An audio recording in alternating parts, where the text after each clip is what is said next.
Welcome to part 2.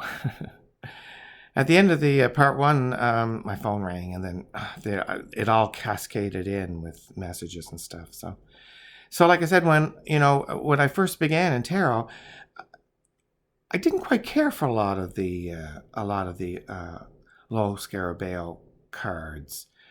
I guess this was off-putting to me. A lot of the when they became available. I mean, when I would go back, I remember going in my teens and stuff, because I was interacting with tarot since my when I was 8 or 9, and way back. And but then I bought my first deck. I actually found it because there was no internet back then, in a bookstore in a little town I was in, and so that's when I first did my first one. And it's all been this way, but I didn't quite care for their decks, but now I quite like them, and I especially like their new design, like I said. So this is Temperance. Looks like she's adding water to the rum. So I don't know if that's a little cheating but there you go. And then we have the Devil. It looked very much like the Emperor. And so let's have a look at his face. Yeah, he looks pretty callous, doesn't he? He doesn't look like someone would come for tea. And but probably could use Metamucil. And so you can see that it has a somewhat of a non-standard imagery on the Devil. Looks like you get a little bit of a... Oh, there's a little devilette there. But let's see at the bottom. Is there? Oh, we have someone here in chains on the bottom, because that's what the Devil really is a bondage. Tower. That's nice. Except looks like it's being fired on by that. Still no outside force destroying it. So. It's very nice. I'll pick up the base. The Star, or Star card. There's Orion. Now this star, see, you all recognize Orion, right? And the belt. And if you look, I guess I don't, my finger's not. But if you look at the 3 stars in the belt, and I'm not in the card, I mean in the actual sky, you'll see that looks like in the center star, just below it, drop down a little bit, and you'll see that it looks like a fuzzy cloud. Well, that's the Orion Nebula, if you look there. And this star up here, that's Betelgeuse. And Betelgeuse is about 700 light years away. So if it exploded now into a supernova, it would be very bright, but we would know for 700 years, because it would take that long for the light to get to us. So, and there's a good indication, there's a lot of activity, that it maybe it did explode 600 years ago or 650. And so if it does, it'll be the brightest thing in the sky, even during daylight. It'll outshine the moon.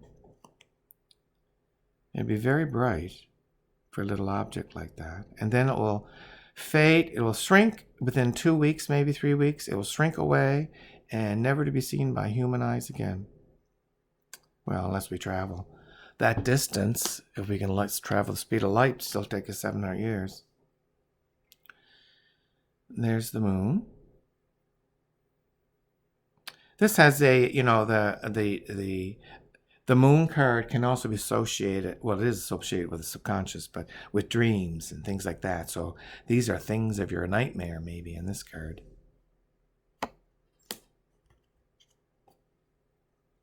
And the Sun. Well, they found the treasure. So I guess that'd be lots of joy and happiness. Judgment.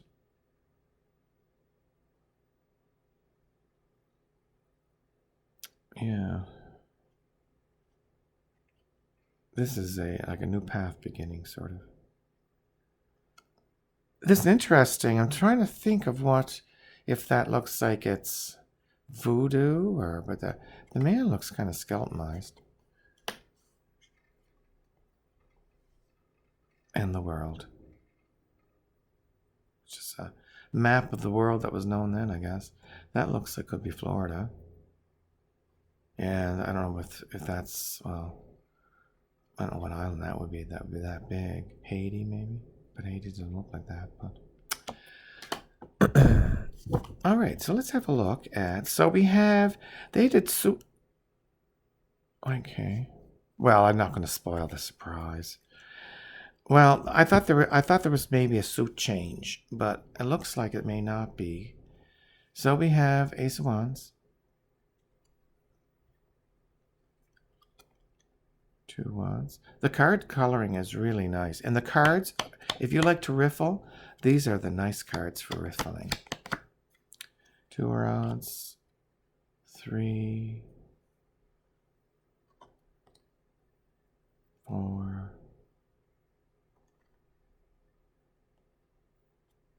5. Wow. Wouldn't want to be caught down down below deck with these people. They look serious. They look. Yeah. Here, let me get that fly off your head. Clunk. 6. Well, this is a good depiction of 6 because there's leadership. It's a victory card, right? Everyone's 6 of Wands victory. But it's a leadership card, really, and so that's depicted nicely. 7 of Wands.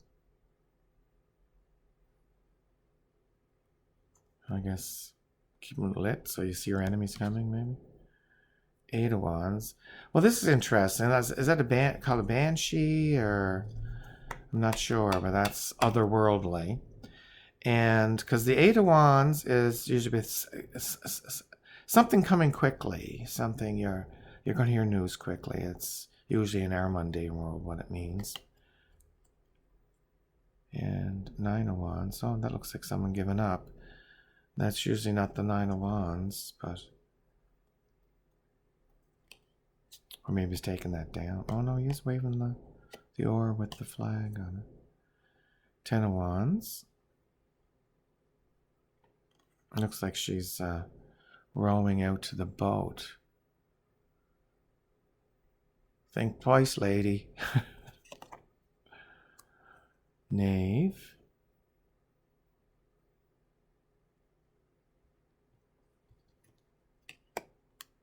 Knight. The images are, I can feel it looking that those that like to story tell and by people by their expressions in the cards may have a very good time with this deck. And there's a lot of detail that's pleasing. It's not some decks have lots of detail. It's so busy, it comes muddy, but this is the artist well spaced, and it just seems very, very breathable. Now she looks silly there on the beach with that crown on her head. Reminds me of that commercial. Remember, is it Imperial Margin? Dun da da da, and the crown comes on their head. But I guess they have to crown them, and that's her throne, and he doesn't have a crown. Except for a bandage. Oh, there's his crown.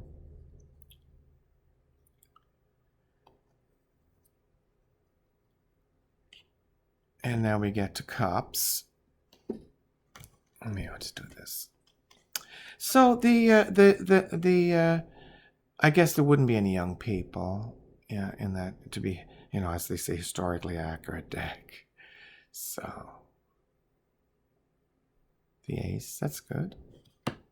I find the images pleasing. I do. And it is such that you don't need to, you can do whatever you want with the 2 of Cups meaning here. Because in your world, that's where the truth lies, right? So reality is created by you. So, because you can make the story up. Everyone knows what 2 of Cups means. Well, Though, well, I shouldn't say that. That seems pretentious. I mean, many of us know what it means, and but you can have your own meaning to that. Maybe, you know, this is a proposal for, you know, there'd be mutual satisfaction. So, you know, but some people like to be locked in, but that's okay, I guess, if you keep using the same deck, maybe. But sometimes well, what trumps everything is in me is the actual vibration behind the card, like the meaning, but not so much words, but the flavor, the meaning of the card. And it can be described on a number of levels. I keep saying, you know, when I do people's readings, it's like doing an onion. I say, here's the reading, and now I'm going to read it this way. And it'll be true, of course, everything. And I said, now I'm going to read it this way. Another layer of the onion. And then that's all that, and it's completely different topic. You know, so there's many layers to an onion, and that's why you sometimes get differences, I believe, when competent readers read. Hopefully they wouldn't read the same topic and be completely contradictory, but they may see a completely different onion skin layer. Three of Cups. That's that's typical. I like the colors are very rich. Like I said, the images are rounded, and so this guy up here just does not want to get involved. Maybe that's the guy that sat under the tree in the RWS deck, and now he went to sea. Five of Cups. Well, I guess is that they're trying to bat down the hatches. Is that looks like water coming in? Is this? Not sure, but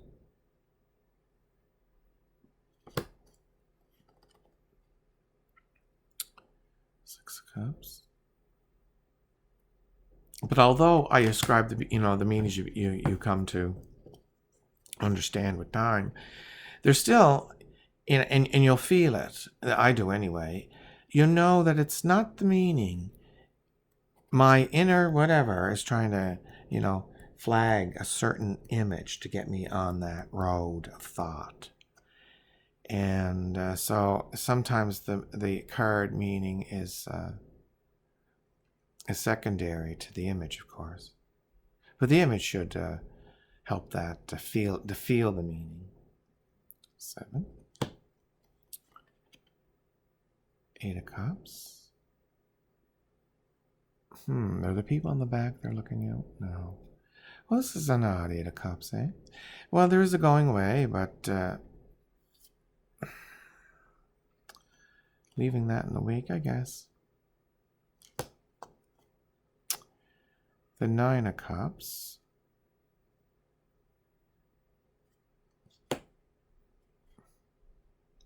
10 of Cups. The coloring is, and I've noticed that with a lot of these older decks, the coloring is beautiful.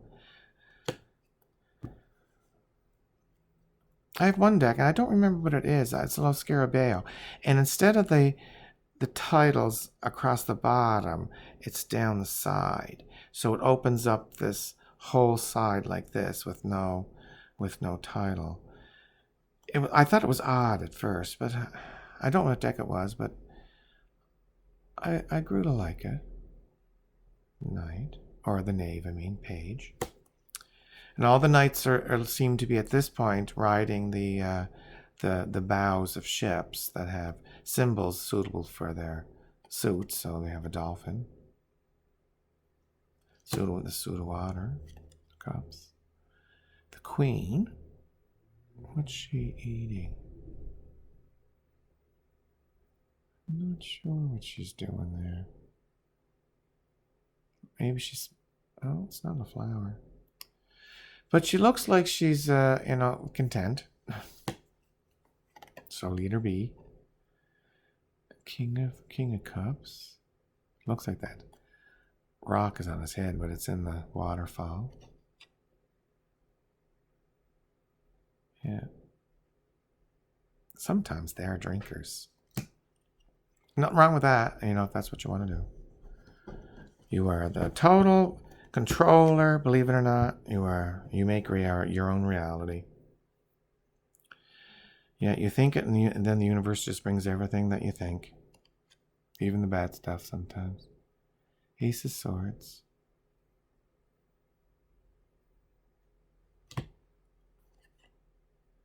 Two of Swords.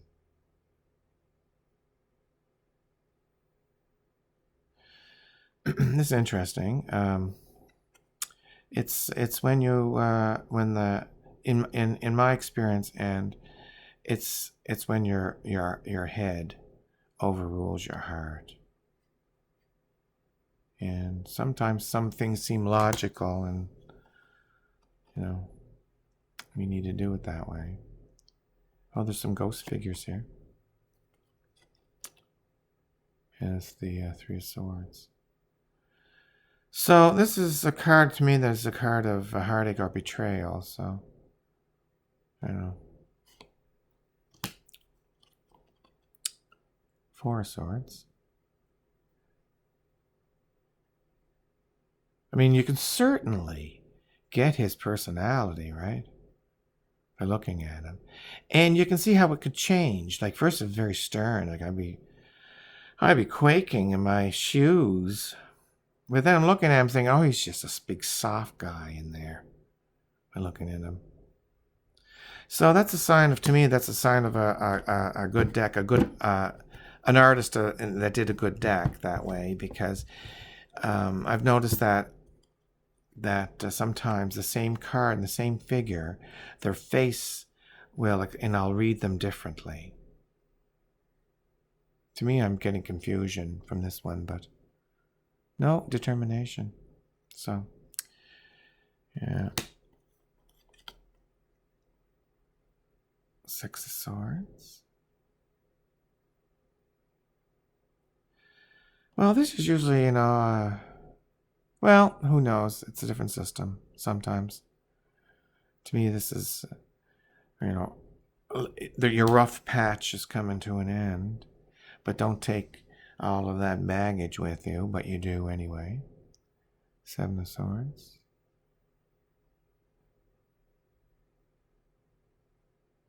Who could you, well, anyone can use this deck, because the symbolism or the pictures in the deck are such that as long as someone doesn't panic, say, well, what does the card mean? What does it mean? What does it mean? What does it mean? Right? But what we can say is that it's almost like you can use these almost like oracle-like cards in the tarot framework, if you know what I mean. So there's a structure, there's a hierarchy from ace to 10, and then the court cards. But, I think there's enough in here that you could generate your own.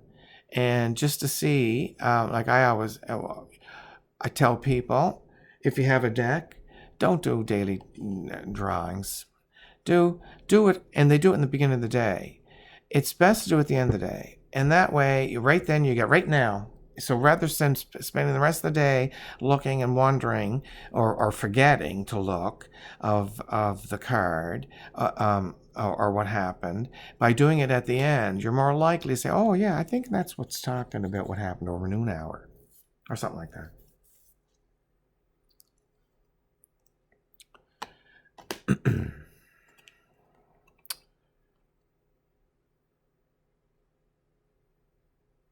Well, this isn't typical for the Nine of Swords, which is a worry type of card, but they look like they're about to go marauding.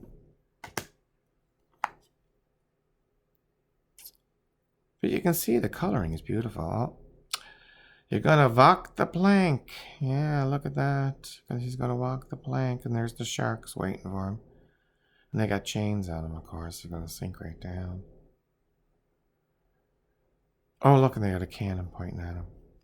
Jump or be blasted. I tried to make friends with the shark really fast. Knave of Swords.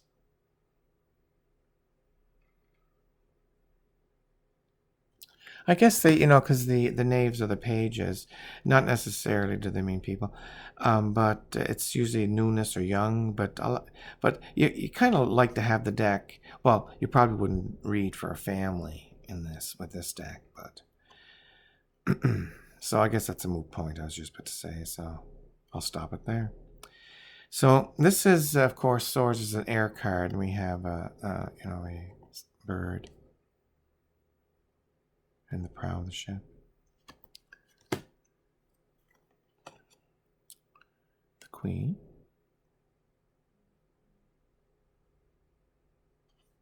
The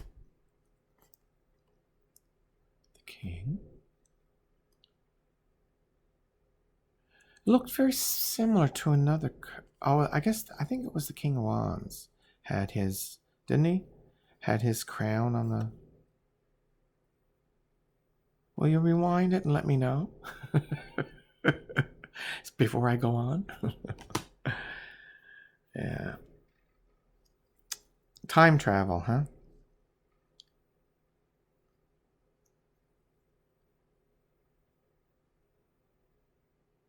Let's see now.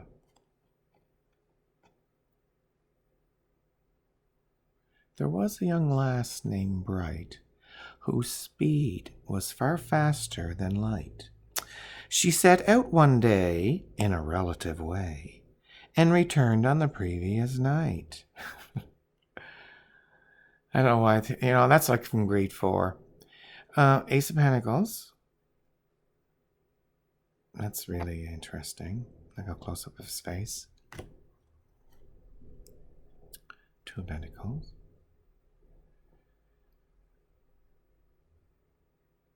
And that's a skeleton. If that means anything. Three of Pentacles.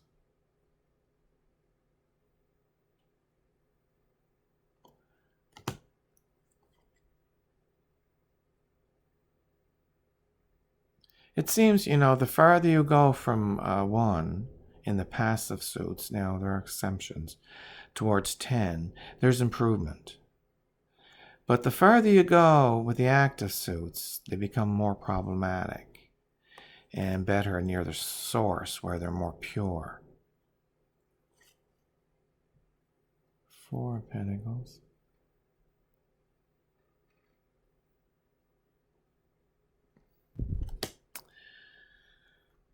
Well, I guess I was going to say that's the fellow who walked the plank. Maybe, no, he wasn't wearing that garb, but there are the sharks up there. This is the 5. So, although this is a card of need, well, I guess it's out of reach, I guess. And he's dead and can't use it. Don't need it. The 6 of Pentacles. Usually a card of generosity, but here, yeah, it looks like high stakes gambling. The guns on the table. 7. He's in a boat with his treasure. Hazardous. Oh.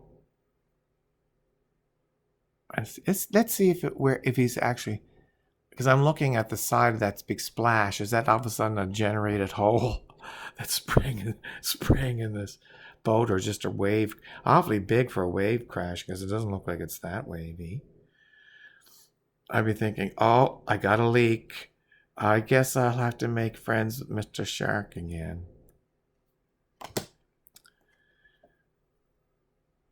Eight.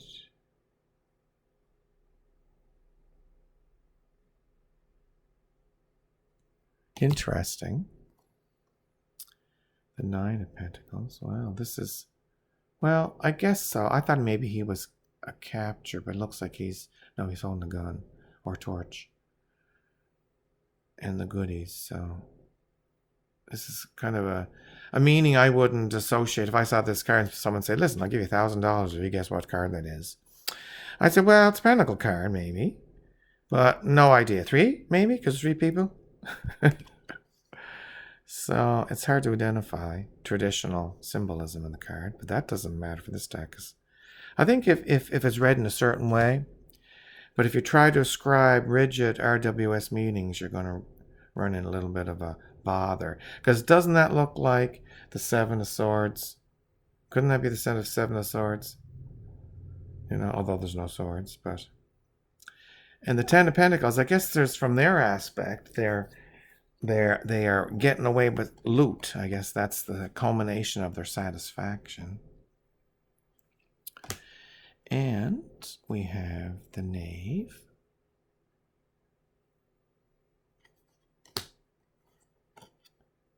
The Knight. And this one is riding, it looks like a Bengal tiger. For Pentacles, it's Earth sign. Should have been like, well, it's not me for me to say. I would have put a bull or something on there. Queen of Pentacles.